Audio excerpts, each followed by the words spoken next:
আজকে আমি আপনাদের সাথে ইসলামী আইনের দাম্পত্য সম্পর্কের একটি গুরুত্বপূর্ণ বিষয় কুফু, অর্থাৎ বর এবং কনের মাঝে সমতা, সামঞ্জস্য, সিমিলারিটি।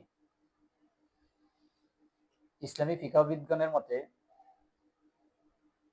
ইসলামী দাম্পত্য সম্পর্কের ক্ষেত্রে কুফু একটি অত্যন্ত গুরুত্বপূর্ণ একটি বিষয়।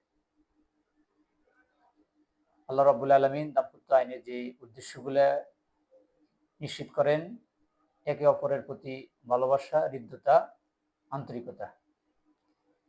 ইসলামী ফিকহ বিজ্ঞানের মতে যদি বর এবং কনের মাঝে যদি কুফু নিশ্চিত করা হয় বা সমতার বিষয়টি যদি বিয়ের পূর্বে চিন্তা করা হয়, তাহলে দুই পরিবারের মাঝে, বর এবং কনের, স্বামী এবং স্ত্রী উভয় পরিবারের মাঝে হৃদ্যতা, ভালোবাসা আশা করা যায়। যদি স্বামী এবং স্ত্রীর মাঝে যদি ভালোবাসা, আন্তরিকতার অভাব লক্ষ্য করা যায়, তাহলে ওই বিবাহকে মৃত বিবাহ বলা হয়।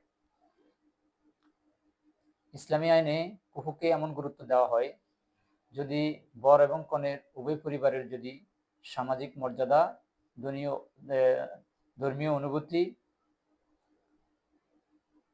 ধর্মীয় অনুভূতি, সামাজিক মর্যাদা, শিক্ষাগত যোগ্যতা, পেশাগত দিক, বংশগত মর্যাদা ইত্যাদি বিষয়গুলো যদি নিশ্চিত করা হয় নারী এবং পুরুষের মাঝে, তাহলে দুই পরিবারের সদস্যদের এবং নারী এবং পুরুষের মাঝে আন্তরিক ভালোবাসা আশা করা যায়।